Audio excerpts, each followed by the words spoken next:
இன்றைக்கி நம்ம சூஃப்லே முட்டை எப்படி போடுறதுன்னு பார்க்கலாம். ஃபஸ்ட் இதுக்கு 2 முட்டையை ஆட் பண்ணிக்கலாம். ஒரு கப்பில் இவ்வளோ உப்பு சேர்த்துக்கோங்க. சிறிதளவு மிளகு பிடி சேர்த்துட்டு இதை இப்படி நல்லா பீட் பண்ணிக்கலாம். பீட் பண்ணி வச்ச முட்டையை இப்படி தவலை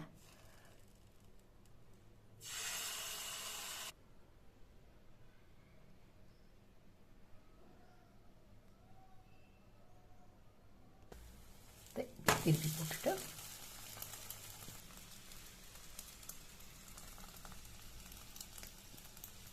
இதளவு கொத்தமல்லி தூக்கிடணும்.